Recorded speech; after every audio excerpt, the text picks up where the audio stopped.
देश का सर्वश्रेष्ठ चैनल और साथ ही गोल्ड स्टैंडर्ड ऑफ जर्नलिज्म को फॉलो करने वाला चैनल और ग्रुप हम कह सकते हैं, इंडिया टुडे ग्रुप, उसके खिलाफ समाजवादी पार्टी के कार्यकर्ता पहुंच गए हैं फिल्म सिटी में, उसके दफ्तर के ठीक बाहर, जहां पर अब यूपी पुलिस की जो पिनाका कमांडो टीम है उस तक को तैनात करना पड़ गया है। वहां पर समाजवादी पार्टी के कार्यकर्ताओं की पूरी डिमांड यह है कि जब तक ये लोग माफी नहीं मांगेंगे, जिस तरह की खबर इन्होंने छापी है अखिलेश यादव, मुलायम सिंह यादव, पूरे यादव खानदान के खिलाफ, तब तक ये ऐसा नहीं है कि सिर्फ प्रदर्शन जो है सिर्फ फिल्म सिटी के अंदर ही करते रहेंगे, लेकिन इसको नेशन वाइड भी बनाया जा सकता है। हुआ क्या है जरा देखिए, कितनी मतलब अब तो ऐसा लगता है कि ये लोग ना मतलब इस बहरूपिये बनने भी बंद हो गए हैं। बेसिकली अब इन लोगों ने एक वो मास्क भी उतार दिया है कि ये लोग जर्नलिज्म, पत्रकारिता बिल्कुल भी कर रहे हैं। जरा देखिए कितनी ओछी खबर इन लोगों ने की और जिसका कोई सिर पैर नहीं है। आप सोचिए कि क्योंकि अखिलेश यादव, मुलायम सिंह यादव, यादव खानदान, यदुवंशी खानदान के हैं, तो वहां से उन्होंने वो कृष्ण की जो है पूरे वंशज को वापस ले जाते हुए वहां तक पहुंच गए कि कृष्ण को जो गांधारी ने श्राप दिया था, क्या अखिलेश यादव, इस यादव परिवार पर वो श्राप लगा हुआ है। I mean, इससे ज्यादा कास्टिस्ट हरकत कोई नहीं हो सकती है, जिसका कोई सिर पैर नहीं है। लेकिन आप सिर्फ सोचकर देखिए, जो लोग ये सब खबरें लिख रहे हैं, अपर कास्ट लोग ये खबर लिख रहे हैं, अपर कास्ट मानसिकता है जिसको मनुवादी सोच बोलते हैं, और वहीं इनसे पूछकर देखिए क्या इस तरह की खबर करना या इस तरह की कोई भी ऊल जलूल आधार पर एक आप लोगों के सामने बात कह देना, इनके अंदर हिम्मत है कि देश के प्रधानमंत्री नरेंद्र मोदी, उत्तर प्रदेश के मुख्यमंत्री योगी आदित्यनाथ या फिर भारतीय जनता पार्टी के किसी नेता के खिलाफ इस तरह की बात कह सके? नहीं, ये सब कुछ इन लोगों का, ये सब कुछ जो इनकी हरकत है, ये सिर्फ विपक्ष के नेताओं के लिए ही बहुत आराम से निकल जाती है, बहुत आराम से होती है। विपक्ष के नेता ही हमेशा इनकी इस तरह की ओछी पत्रकारिता के टारगेट पर बने रहते हैं। क्यों? जरा सोचकर देखिएगा। इनको लग रहा है कि एक शख्स क्योंकि जीत रहा है, एक पार्टी क्योंकि लगातार जीत रही है, तो वो कभी सत्ता से जाएगी नहीं, तो उन लोगों को खुश करने के नाम पर, और फिर आप कहते हैं कि freedom of expression, freedom of speech है। Sorry, it is utter nonsense. And ये जो प्रदर्शन हो रहा है, माफी मंगवाने की बात हो रही है, वहां पर कमांडो जो है, पिनाको कमांडो लगा दिए गए हैं, वो सब चीजें अलग हैं। लेकिन आप सब सोचकर देखिए, क्या ये पत्रकारिता किसी भी एंगल से है जो खुद को गोल्ड स्टैंडर्ड ऑफ जर्नलिज्म का पुरोधा मानते हैं? अब देखिए, इसी खबर को लेकर अखिलेश यादव ने एक लंबा ट्वीट किया है। वो दिखाई देता है कि आखिर कितने आहत हैं इस तरह की पत्रकारिता से। उन्होंने अपने सभी प्रवक्ताओं को तो बोल ही दिया कि इनको कोई बाइट नहीं देनी, इनसे बात नहीं करनी, लेकिन वहीं देखिए वो क्या ट्वीट करते हैं, जरा इसको पढ़िए आपके स्क्रीन पर। प्रिय परिवार वालों, कुछ मीडिया हाउस हमारे महाकाव्यों की बातों और संदर्भों को गलत तरीके से प्रस्तुत करके उनका अपमान कर रहे हैं और इन महाकाव्यों को मानने वालों की धार्मिक भावनाओं को आहत भी कर रहे हैं। ये राजनीतिक दानाजीवी मीडिया हाउस बार बार परिवारवाद के नाम पर जो एजेंडा चला रहे हैं, क्या वो ये नहीं जानते हैं कि हमारे दोनों महाकाव्यों के पीछे की सांकेतिक महाकथा का आधार परिवार रहा है? दरअसल सत्ता भक्ति में लीन ये लोग जाने अनजाने में परिवार के नाम पर हमारी पौराणिक महागाथाओं का माखौल उड़ा रहे हैं और उनकी प्रतीकात्मक कहानियों को बदनाम कर रहे हैं। ऐसी बातों से परिवार कमजोर होते हैं और महाकाव्यों का अपमान होता है। सच तो यह है कि जिन स्वार्थी लोगों के लिए काम कर रहे हैं वो स्वयं परिवार और संबंधों को कोई महत्व नहीं देते हैं। ये मीडिया हाउस उनके परिवारों की कहानियां छापने की हिम्मत क्यों नहीं दिखाते? जो सवाल मैंने किया, बिल्कुल वही बात आप पूछकर देखिएगा, सोचकर देखिएगा कि इनकी हिम्मत वहां क्यों नहीं होती है। वो आगे लिखते हैं, उनके उपेक्षित छोड़ दिए गए घर वालों के बारे में समाचार प्रकाशित क्यों नहीं करते हैं? जो लोग राजनीति को पैसा कमाने की मशीन समझते हैं, उनके मन के अंदर चोर बैठा होता है। इसीलिए वो राजनीति को खराब मानकर अपने परिवार को राजनीति में सामने से नहीं, पिछले दरवाजे से लेकर आते हैं। जो लोग राजनीति के प्रति सकारात्मक सोच रखते हैं और उसे जन सेवा का माध्यम मानते हैं, वो ही ज्यादा से ज्यादा लोगों की भलाई के लक्ष्य से प्रेरित होकर अपने परिवार को संघर्ष के लिए समर्पित कर देते हैं।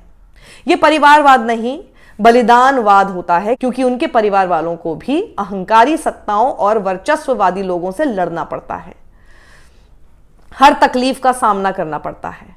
जबकि इसके विपरीत सुविधाभोगी लोग अपने परिवार को ऐशो आराम के कामों में लगाकर उनके जरिए अपने लिए जायदाद दौलत इकट्ठा करने में लग जाते हैं। अगर परिवार इतना ही बुरा है तो भाजपाई और उनके अपरिवारवादी संगी साथी वो दानाजीवी मीडिया हाउस घोषित कर दें कि वो आज ही उन सब लोगों को अपनी पार्टी और संगठन से निकाल देंगे जिनके माता पिता या परिवार का अन्य कोई सदस्य कभी भी राजनीति में रहा है। उन सभी को छोटे पद से लेकर मुख्यमंत्री जैसे बड़े पद तक से हटा देंगे जिनकी मठाधीशी का आधार पारिवारिक संबंध है। ये उनसे चंदा नहीं लेंगे जिनके कारोबार में परिवार लगा है। नाम के बाद आने वाले पारिवारिक नाम यानी सरनेम का प्रयोग बंद कर देंगे।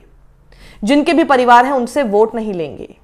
सरकार यह नियम बना दे कि अधिकारी की बेटी या बेटा अधिकारी नहीं बनेगा, डॉक्टर का डॉक्टर नहीं बनेगा, वकील और न्यायाधीश का एडवोकेट या जज नहीं बनेगा, पत्रकार का जर्नलिस्ट नहीं बनेगा, कारोबारी का कारोबारी नहीं बनेगा और मीडिया हाउस के मालिक की बच्ची या बच्चा मीडिया हाउस का मालिक नहीं बनेगा इत्यादि।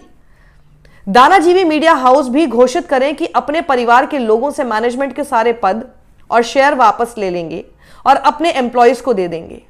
अगर वो ऐसा नहीं करते हैं जो उनके विरुद्ध भी शांतिपूर्ण जन आंदोलन करने का हक उनके एम्प्लॉयज और जनता को होगा।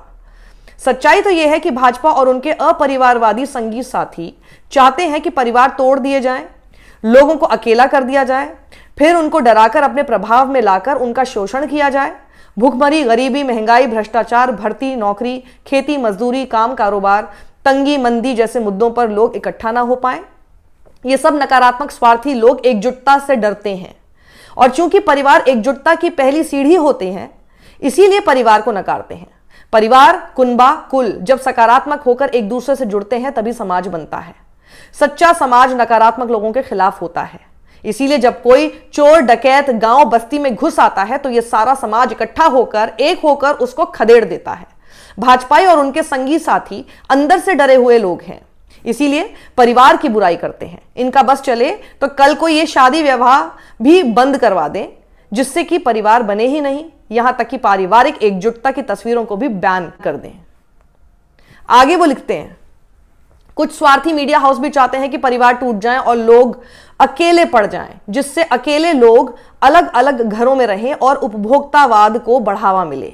हर किसी का अपना टीवी, फ्रिज और बाकी सामान हो जिसकी बिक्री बढ़ाने के लिए कंपनियां अपना विज्ञापन करें और इनको विज्ञापन के लिए पैसे देकर इनका खजाना भरें। ये मीडिया हाउस बताएं कि प्रायोजित समाचार, फेक न्यूज, एजेंडा प्रोग्राम चलाने की दानापोशी व विज्ञापनों से कमाई गई अपनी अरबों की कमाई में से इन्होंने कितना परिवार को दिया और कितना अपने एम्प्लॉयज को। एम्प्लॉयज ये आपके लिए है, सवाल पूछकर देखिए जरा अपने इन मालिकों से जो खुद परिवार के दम पर चल रहे हैं। इन मीडिया हाउस और उनके पोषकों के अंदर इतनी नैतिकता तो होनी ही चाहिए कि जो लोग अब दुनिया में नहीं हैं उनको सम्मान के साथ प्रदर्शित करें। दिवंगतों के प्रति सम्मान की भावना रखना हमारी सांस्कृतिक परंपरा रही है। इन जैसे धन लोभी मीडिया हाउसों से पत्रकारिता के मान, मूल्य, मर्यादा और सैद्धांतिक सीमाओं की अपेक्षा करना तो व्यर्थ है, लेकिन अपने देश की सांस्कृतिक परंपरा की निरंतरता की रत्ती भर उम्मीद तो की जा सकती है। या इनमें इतनी भी नैतिकता नहीं बची कि कम से कम गुजरे हुए लोगों को तो अपनी खुदगर्जी का शिकार ना बनाए। सम्मान नहीं कर सकते तो अपमान भी ना करें। क्या इस अपमान का आधार यह है कि ऐसे लोग शोषित वंचित समाज से आते हैं? अब पीड़िया नहीं सहेगा, खुलकर कहेगा। हर परिवार वाले के दुख, दर्द, तकलीफ को अपना मानने वाला, हर परिवार की तरक्की, खुशहाली और परिवारों से मिलकर बनने वाले समाज में अमन चैन चाहने वाला आपका अखिलेश।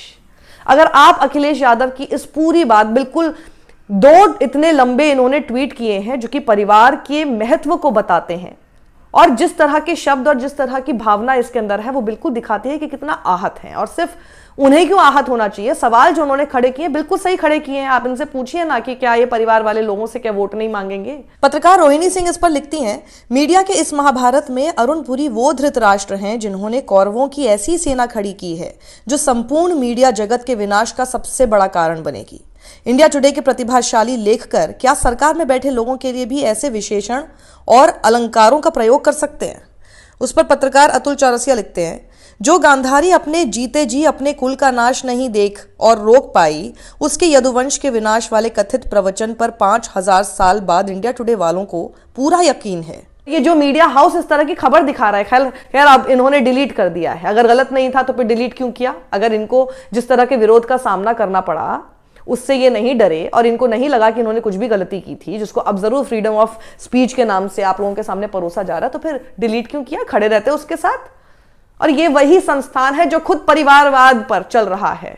तो इसीलिए जब ये इस तरह की बातें करते हैं, और यही जो परिवारवाद का नैरेटिव है, ये देश में जो सत्ताधारी दल है उसका सबसे बड़ा नैरेटिव है, क्योंकि वो खुद परिवार में विश्वास नहीं रखते, अपने परिवार के साथ नहीं है अगर, और दूसरा अगर है तो हमेशा उसको नेगेटिवली क्यों दिखाना? अगर कोई शख्स अपने परिवार को साथ लेकर चलना चाहता है, इसमें गलत क्या है? आप सब लोग भी तो परिवार वाले लोग ही हैं।